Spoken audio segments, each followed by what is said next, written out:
आज हम लोग बात करेंगे छायाग्रह राहु के राशि परिवर्तन तो नहीं कह सकते, नक्षत्र परिवर्तन के विषय में। और राहु एक महत्वपूर्ण गोचर है। मैंने एक वीडियो में आपको बताया था कि शास्त्रों में महर्षियों ने कभी राहु और केतु को कोई भी राशि नहीं दी हुई है। कारण ये है कि उनका कोई अपना स्वतंत्र अस्तित्व नहीं है। ये जिस राशि में बैठते हैं उसी का गुण और धर्म दोनों ही ग्रहण करके परिणाम प्रदान करते हैं। लेकिन आजकल आपने सुना होगा कि राहु का तात्पर्य ये है कि वह कलयुग का भी कारक है, वह इलेक्ट्रॉनिक दुनिया का भी कारक है, वैज्ञानिकता का भी कारक है, सभी शोधों का कारक है। 1 मिनट में राहु राजा बना देता है, 1 मिनट में भिखारी बना देता है। बहरहाल ये लोगों की राय हो सकती है, लेकिन वैदिक ज्योतिष में एक भी ऐसा कोई राजयोग वर्णित नहीं है और न ही ऐसा देखा गया है। मैंने अपने 32-35 साल के जीवन में कभी ऐसा नहीं देखा कि एकमात्र ग्रह राहु आपका बढ़िया हो तो आप राजा हो जाएं। बहरहाल ये विषय नहीं है आज, लेकिन हम राहु के बारे में आपको थोड़ा सा संक्षेप में ये जरूर बता दें कि राहु नामक ग्रह विनाश लीला के लिए निश्चित रूप से जाना जाता है। एक तो राहु जो है एक अत्यंत प्रतिशोधात्मक ग्रह है और उसके पास सर के अलावा धड़ जो है वो धड़ नहीं होता, जिसके कारण वो सदैव व्याकुल रहता है। यह जिस राशि में बैठता है उस राशि का गुण भी धर्म और धर्म दोनों ही लेने के साथ साथ ये जिस ग्रह के कारण, मान लीजिए किसी भी ग्रह के कारण अगर इस पर दृष्टि पड़ रही है तो उससे भी यह बहुत अधिक प्रभावित होने लगता है। इसलिए राहु के गोचर पर विचार करने के लिए ये आवश्यक है कि राहु के बारे में 2 तथ्य आपको सदैव याद रखना चाहिए कि राहु का गोचर आपके लिए कभी भी अच्छा और बुरा नहीं होता। यह जिस राशि में बैठा है, जिस भाव में बैठा है, उस राशि और उस राशि के स्वामी की स्थिति पर ही इसका गोचर निर्भर करता है कि अगर जन्म कुंडली में यह जिस राशि में बैठा है उस राशि का अधिपति ग्रह अगर योगकारी है, मजबूत अवस्था में है, अच्छे भाव में बैठा हुआ, अच्छे घर में बैठा हुआ है, तो निश्चित रूप से राहु एक प्रबल योगकारी या प्रबल लाभकारी परिणाम प्रदान कर सकता है। लेकिन स्वतंत्र रूप से यह कुछ भी दे पाने में असमर्थ है। किसी भी जीवन के किसी भी पक्ष का, जैसे जो 7 ग्रह हैं मान लीजिए, उन 7 ग्रहों को आपके जीवन जन्म से लेके मरण तक की कुछ न कुछ कारकता प्राप्त है। जैसे उदाहरण के लिए मान लीजिए बृहस्पति है तो बृहस्पति आपके धन का भी कारक है, बृहस्पति आपके धर्म का भी कारक है, बृहस्पति आपके चरित्र का भी कारक है, बृहस्पति नामक ग्रह आपके संतान का भी कारक है, वह शिक्षा का भी कारक है। शनि आपके कर्म का कारक है, आपके मृत्यु का कारक है, बहुत सारी चीज़ों का, आपके भाई बहनों का भी कभी कभी कारक बनता है। लेकिन राहु और केतु को महर्षियों ने किसी चीज़ की कारकता नहीं प्रदान की है। तो ये अपने दिमाग में जरूर रखे रहिए कि राहु आपका 3रे चले, 6ठे चले, 11वें चले, कहीं भी चले, ठीक है। लेकिन अगर जन्म कुंडली में राहु की स्थिति अच्छी नहीं है तो गोचर का परिणाम निश्चित रूप से आपको अप टू द मार्क या जो आप उम्मीद करते हैं वह नहीं मिल सकता है। ये बिल्कुल ध्यान में रखे रहिएगा। अब आते हैं राहु के गोचर पर। राहु आपको सबको पता होगा कि वर्तमान में वह कुंभ राशि में गोचर कर रहा है। कुंभ राशि का अधिपति शनि नामक ग्रह है और शनि और राहु दोनों का स्वभाव पाप का ही है। लेकिन राहु के जो है कुंभ राशि में रहते हुए, जैसे वर्तमान में राहु शतभिषा नक्षत्र अपने नक्षत्र में गोचर कर रहा है, लेकिन यह 2 अगस्त को शतभिषा नक्षत्र से यह धनिष्ठा नक्षत्र में प्रवेश करेगा। धनिष्ठा नक्षत्र से जो है यह जब प्रवेश करेगा तो यहाँ पर कुंभ राशि में ही राहु का जो गोचर होगा वह धनिष्ठा नक्षत्र में 11 अप्रैल तक वह गोचर करेगा। हालांकि 5 दिसंबर को राहु अपना राशि परिवर्तन कर लेगा और कुंभ राशि से वह मकर राशि में प्रवेश करेगा। लेकिन यहाँ भी बहुत सारे लोगों का मतांतर है कि वास्तव में कुछ लोग कह रहे हैं कि 30 जून के बाद ही राहु परिवर्तित हो जाएगा, मैं कह रहा हूँ कि 2 अगस्त से परिवर्तित होगा। तो आप अपने मन में कन्फ्यूजन मत रखिएगा कि वास्तविकता क्या है। वास्तविकता तो जो हम बता रहे हैं वो आप प्रैक्टिकल करेंगे तो आपको खुद ही महसूस हो जाएगा कि सत्यता क्या है दोनों ही चीज़ें सत्य। लेकिन एक जैसे राहु 2 प्रकार के जब उनको कैलकुलेट किया जाता है तो एक ट्रू राहु कैलकुलेट करते हैं और दूसरा मीन राहु प्रवेश जो है वो कैलकुलेट करते हैं। तो हम लोग जो कैलकुलेशन करते हैं, आपके जन्मांक बनाते हैं, उसके ला के हिसाब से राहु का राशि परिवर्तन 2 अगस्त को ही प्रभावी हो रहा है और 11 अप्रैल तक यह धनिष्ठा नक्षत्र में गोचर करेगा। अब आ जाइए आप कि जब ये धनिष्ठा नक्षत्र में गोचर करेगा तो क्या हो जाएगा, ऐसा क्या होगा होने वाला है जिसके कारण जो है वो हमें यह बड़ा ही जो है वो महत्वपूर्ण गोचर के रूप में पेश किया जा रहा है। देखिए, इसमें कोई दो राय नहीं है कि कोई भी पापी ग्रह या पापी अगर कोई व्यक्ति है, कुकर्मी कोई व्यक्ति है, तो उसकी उपस्थिति कहीं भी हो, भले मंदिर में जाए, लेकिन उसकी भावनाएं क्या हैं, उसके विचार क्या हैं, वो करने क्या वाला है, इसका अनुमान निश्चित रूप से आपको होना चाहिए, अन्यथा धोखा हो सकता है। लेकिन अगर कोई सदाचारी हो, जैसे शुभग्रह है वह, या कोई अच्छा व्यक्ति है, वो कहीं भी रहे वो बहुत उलझन आपको नहीं देगा। लेकिन अगर कोई पापी व्यक्ति है, कोई दुराचारी व्यक्ति है, तो निश्चित रूप से आपको पीड़ा देगा। लाभ भी देगा तो अपनी क्षमता के अनुसार, और पीड़ा भी देगा तो अपनी क्षमता के अनुसार। तो इसमें देखिए होना क्या है, जैसे 2 अगस्त को जब राहु धनिष्ठा नक्षत्र में प्रवेश करेगा तो प्रत्येक राशि पर क्या प्रभाव पड़ेगा ये तो हम लोग जानेंगे ही जानेंगे, साथ ही साथ भारत पर क्या प्रभाव पड़ेगा इसको भी हम लोग जानेंगे। और जिन व्यक्तियों के लिए जन्म कुंडली में राहु नकारात्मक है या अच्छे भाव में नहीं बैठा हुआ है, उनके ऊपर इसका क्या प्रभाव पड़ेगा यह भी हम लोग जानने का प्रयास करेंगे। तो आइए विषय शुरू करते हैं। जय महादेव। मेष राशि सबसे पहली राशि है, लेकिन इसके पहले आप ये जान लीजिए कि 2 अगस्त को राहु जब धनिष्ठा नक्षत्र में प्रवेश करेगा तो यह 11 अप्रैल तक इसमें गोचर करेगा। 11 अप्रैल 2027 तक धनिष्ठा नक्षत्र में गोचर करेगा। धनिष्ठा नक्षत्र का मालिक मंगल है। मंगल स्वयं पापक ग्रह है और आपने सुना होगा कि मंगल और राहु की युति अंगारक योग बनाती है, अर्थात इस योग के होने पर व्यक्ति के अंदर क्रोध बहुत होता है और वह व्यक्ति दबंग बनने की कोशिश जरूर करता है, और जो उसके अंदर का जो सेल्फ रिस्पेक्ट है वह मौलिक रूप से इस बात पर निर्भर करता है कि वो जो चाहे वही हो, अर्थात इस प्रकार का डिक्टेटरशिप जो है यह स्वभाव में पैदा करने की कोशिश जरूर करता है।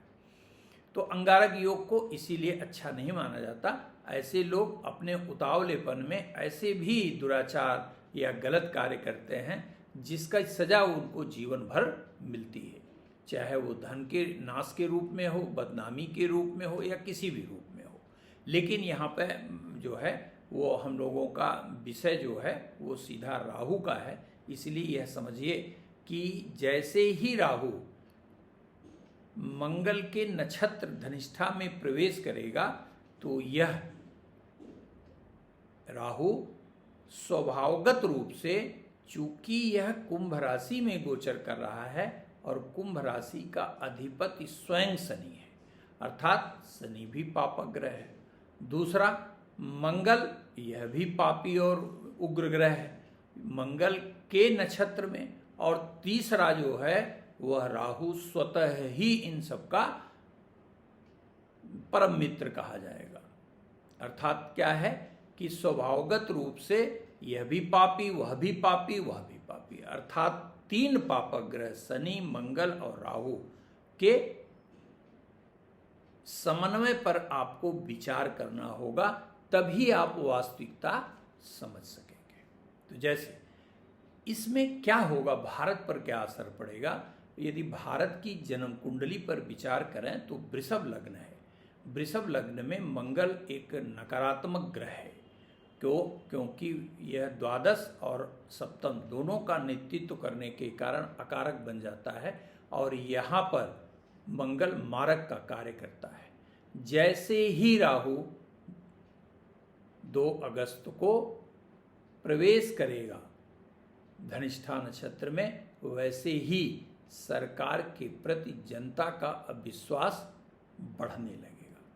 वर्तमान में भी वृषभ राशि में ही मंगल का गोचर है, जिसके कारण उसका प्रारंभ आप देख सकते हैं कि जब से मंगल वृषभ राशि में आया है, लगातार सरकार की बदनामी, गड़े हुए मुर्दे जो है वो उखड़ने, जो घोटाले जो है वो छुपे हुए थे, सब धीरे धीरे करके मंगल निकाल रहा है।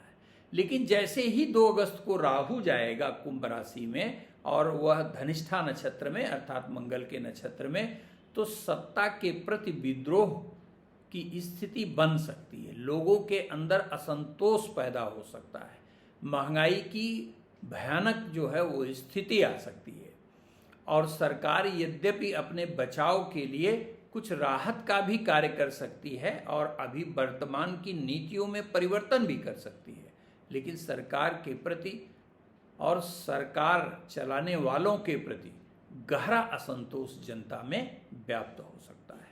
ये जरूर ध्यान लीजिए कि सारांश में यह समझ लीजिए कि वर्तमान सरकार निश्चित रूप से दिन प्रतिदिन अपनी लोकप्रियता खोती हुई दिखाई दे सकती है। अब आइए सबसे पहले मेष राशि पर। आपकी राशि मेष राशि पहले से ही शनि के 7.5 के प्रभाव में है, और कुंभ राशि में जो गोचर करेगा राहु, वह देखिए मंगल धनिष्ठा नक्षत्र में गोचर करेगा, और धनिष्ठा का मालिक मंगल है और आपकी राशि का भी मालिक मंगल है। इसलिए आपको बड़े ही विनम्रता पूर्वक यह समय निकालना चाहिए। आवेश में किया हुआ कार्य न केवल आपके लिए गलत साबित होगा, अपितु आपके अपने परिवार में और समाज में रिश्ते भी खराब होने की पूरी संभावना कही जाएगी। आप गलत करके भी स्वयं को महसूस ही नहीं कर पाएंगे कि आपसे गलती हो गई है, और यदा कदा जब महसूस होगा तो आप अपने अहंकार के प्रवाह में अपने अंदर की नकारात्मकता को और बढ़ा सकते हैं। इसलिए संबंध चाहे पारिवारिक हो, सामाजिक हो, या आपका ऑफिशियल रिलेशन हो, किसी भी प्रकार का संबंध हो, आपको बहुत ध्यान देना पड़ेगा। यद्यपि आर्थिक क्षेत्र में पूरे विकास की संभावना कही जाएगी, धन आपके पास खूब आ सकता है, लेकिन संबंधों के मामले में आप अत्यंत घाटे में जा सकते हैं। इसलिए जीवन में आनंद के लिए अपने संबंधों को बचा के रखना आपके लिए बेहद आवश्यक है। इसलिए आप निश्चित रूप से प्रतिदिन ओम रांग राहवे नमः मंत्र का जप अवश्य करिए। और यदि आपकी जन्मकालिक वृषभ राशि है तो जन्म के समय भी मंगल अकारक है, और आपकी राशि से 10वें भाव में मंगल का गोचर होगा। मंगल के नकारात्मक होने के कारण अर्थात अकारक होने के कारण और राहु नामक ग्रह का मंगल के नक्षत्र में प्रवेश करने के कारण कार्य में जिम्मेदारियों के कारण तनाव बढ़ सकता है, अचानक नौकरी जा सकती है, अचानक आपका वाद से वाद विवाद की स्थिति उत्पन्न हो सकती है, और क्रोध में आप अपने मातहत या अधिकारी से नकारात्मक भाषा में बातचीत कर सकते हैं, जिससे आपका व्यक्तित्व धूमिल हो सकता है। लेकिन अगर आपके पास नौकरी नहीं है तो यहाँ पर यह आपको नौकरी दिलाने में भी महत्वपूर्ण भूमिका निभा सकता है। इसमें कोई दो राय नहीं है कि यदि आप नियम से सावधानी से अपने व्यवसाय या नौकरी को करें तो निश्चित रूप से ये प्रगति प्रदान करेगा, लेकिन अपने अहंकार को नियंत्रित रखना होगा, क्रोध पर नियंत्रण रखना होगा, अन्यथा रोजी रोटी की दिशा में निश्चित संकट उत्पन्न हो सकता है। इसलिए ध्यान दीजिएगा। प्रतिदिन भगवान सूर्य को जल दीजिए और एक माला मृत्युंजय की अवश्य पढ़ने की कोशिश करिए। और यदि आपकी जन्मकालिक मिथुन राशि है तो आपके लिए सबसे आवश्यक जो चीज़ है वो ये है कि आपको दैनिक जो दिनचर्या है उसको डिस्टर्ब नहीं होने देंगे, और आपका काम हो ना हो लेकिन भगवान के प्रति या अपने इष्ट के प्रति अविश्वास बिल्कुल नहीं आने देंगे, क्योंकि यहाँ पर यह सफलता मिलने पर आपको आस्तिक बनाता है और जरा सा संघर्ष की स्थिति आने पर नास्तिकता भी प्रदान करने में ये विलंब नहीं लगाता। तो कोशिश ये करिए कि नियम से भगवान का स्मरण करिए। भाग्य का सहयोग जो पहले मिल रहा था उसमें थोड़ा विलंब होगा, अर्थात कार्य तो होंगे लेकिन रुक रुक के होंगे। अर्थात पहले जैसे एक प्रयास में आप किसी कार्य को कर लेते थे, अब सामान्य से कार्य को भी करने के लिए आपको एक से अधिक प्रयास करना पड़ सकता है, और अनावश्यक रूप से किसी के रास्ते में टांग अड़ाने की कोशिश बिल्कुल नहीं करेंगे, अन्यथा आपका नुकसान हो सकता है। प्रतिदिन हनुमान चालीसा का 3 पाठ आपके लिए परम कल्याणकारी सिद्ध हो सकता है। और यदि आपकी जन्मकालिक कर्क राशि है तो आपको बेहद सावधान रहना होगा। देखिए, सावधान क्यों रहना होगा इसे भी पहले समझ लीजिए। आपकी जन्मकालिक कर्क राशि है और कर्क राशि के लिए मंगल एक प्रबल योगकारी ग्रह की श्रेणी में आता है। तो मंगल की जो सकारात्मक ऊर्जा है जो आपको प्राप्त होती है उसमें ग्रहण का काम यह राहु निश्चित रूप से करेगा। इसलिए आपको प्रत्येक कार्य को सोच समझ के करना है, जोखिम भरा कोई काम नहीं करना है, तेज वाहन बिल्कुल नहीं चलाना है, पैतृक संपदा को लेकर किसी भी प्रकार का विवाद नहीं करना है, स्वयं भी यदि किसी भी प्रकार अस्वस्थता महसूस हो तो उसे इग्नोर बिल्कुल नहीं करना है, और जीवन साथी से लड़ाई झगड़ा की स्थिति बिल्कुल नहीं आने देनी है, और पारिवारिक सदस्यों के साथ भी उचित व्यवहार आपके लिए अत्यधिक आवश्यक प्रतीत होता है। प्रतिदिन आपको ओम रांग राहवे नमः मंत्र का 1 माला जप रुद्राक्ष की माला पर अत्यंत लाभ देने वाला सिद्ध हो सकता है। और यदि आपकी जन्मकालिक सिंह राशि है तो प्रत्येक सिंह राशि के हमारे जातकों के लिए मंगल भी एक परम योगकारी ग्रह की श्रेणी में आता है, लेकिन राहु के मंगल के नक्षत्र में जाने के कारण आपको थोड़ा कार्य की चिंता भी बढ़ सकती है, यात्रा में थोड़ा नुकसान हो सकता है, पार्टनरशिप के व्यवसाय में भी अनबन की स्थिति हो सकती है, जीवन साथी के स्वास्थ्य से पीड़ा मिल सकती है, नए वेंचर के शुरुआत करने में भी थोड़ा विलंब की स्थितियां आ सकती हैं, और इसी के साथ साथ अनावश्यक रूप से आपका टेम्परामेंट खराब हो सकता है। आप बात बात पे इरिटेट होके आप अपना संबंध खराब कर सकते हैं। इसलिए प्रतिदिन आपको नियम से भगवान सूर्य को जल देना चाहिए, और राहु का मंत्र, कोई भी मंत्र, ओम रांग राहवे नमः मंत्र का जप अवश्य करना चाहिए। और यदि आपकी जन्मकालिक कन्या राशि है तो राहु आपकी राशि से 6ठे भाव में गोचर करेगा। तो कन्या राशि के लिए वैसे भी मंगल कोई योगकारी ग्रह नहीं होता है, लेकिन यहाँ पर मंगल आपको शत्रुओं पर विजय जरूर दिलाएगा। अर्थात राहु का यह गोचर आपके शत्रुओं पर विजय के लिए या विवाद के लिए बेहद लाभकारी कहा जाएगा। अर्थात उलझे से उलझे कार्य में भी आपको सफलता मिलेगी।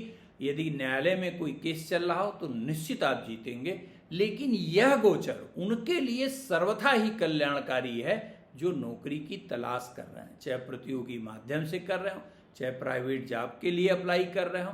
निश्चित रूप से यह राहु यहाँ अमृत का कार्य करेगा और नौकरी से संबंधित और शत्रुता से संबंधित, कर्ज से संबंधित सभी समस्याओं का अंत करने वाला सिद्ध होगा। और यदि आपकी जन्मकालिक तुला राशि है तो आपको अपने इमोशंस पर बहुत ध्यान रखना होगा।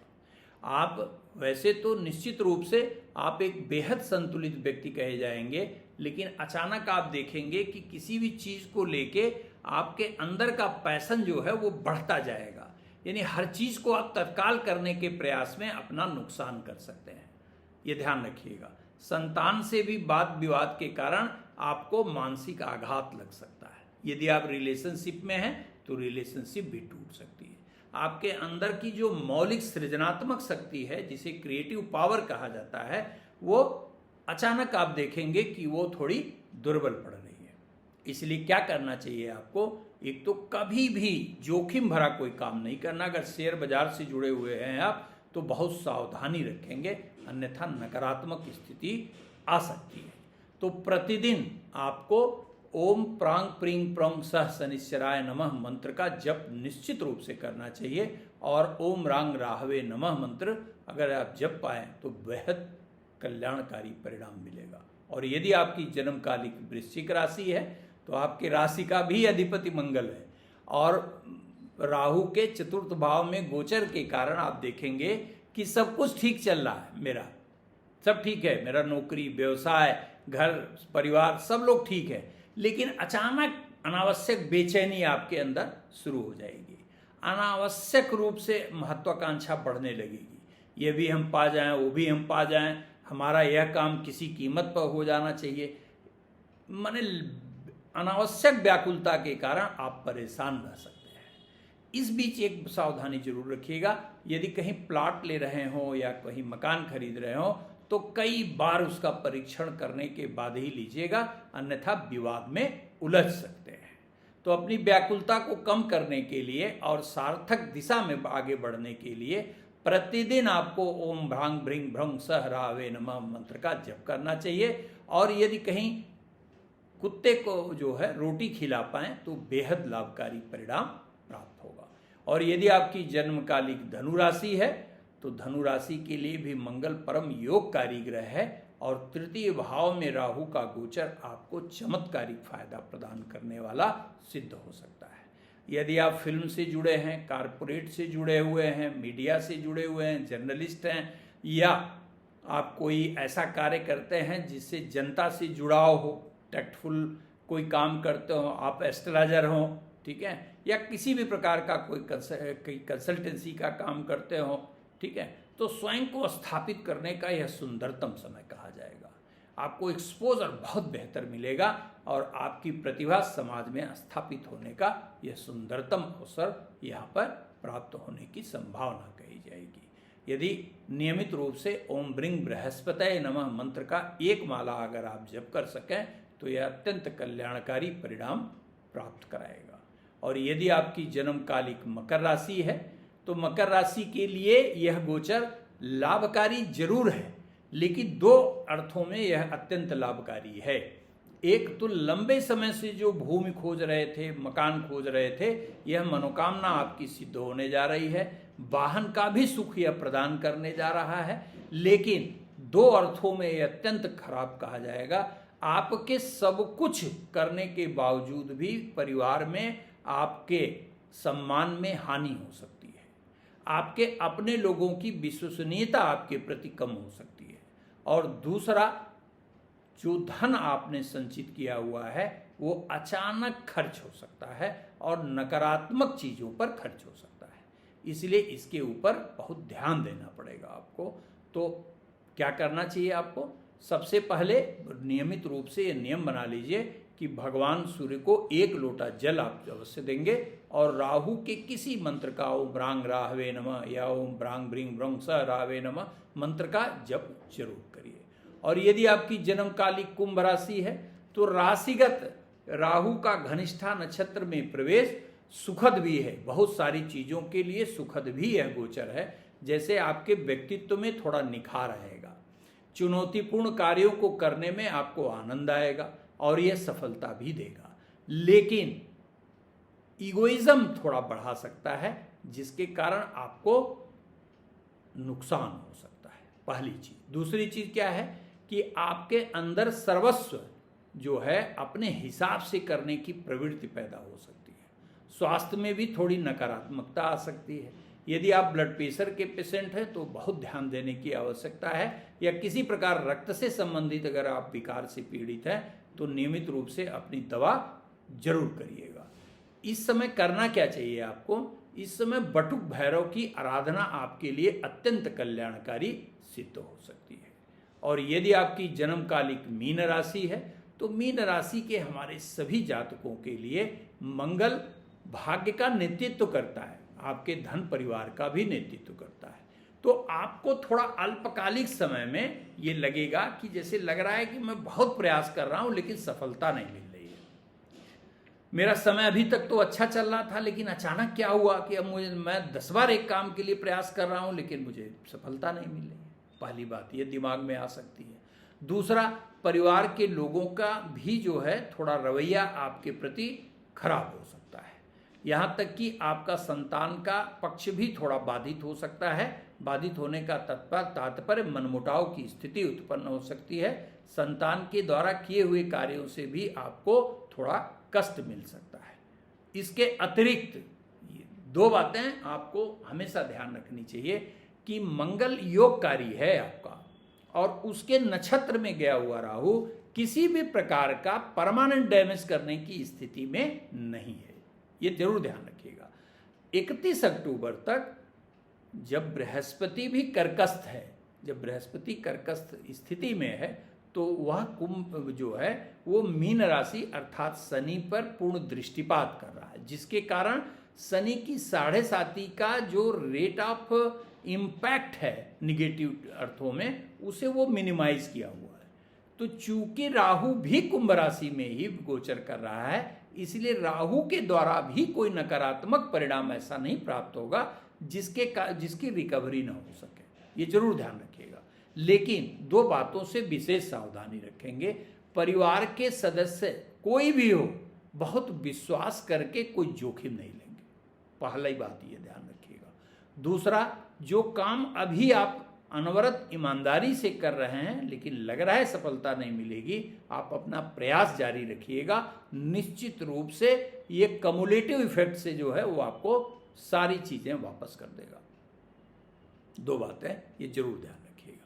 और प्रतिदिन, चूंकि 7.5 में चल रहे हैं, इसमें कोई संदेह नहीं, शनि की पूजा जरूर करिए और 1 माला ओम रांग राहवे नमः का करिए, या हनुमान जी का कोई भी मंत्र ओम हंग हनुमंते नमः जरूर पढ़िए। यदि वीडियो दर्शकों पसंद आया हो तो चैनल को सब्सक्राइब करिए, बेल आइकन दबाना बिल्कुल मत भूलिएगा और शेयर जरूर करिएगा। धन्यवाद।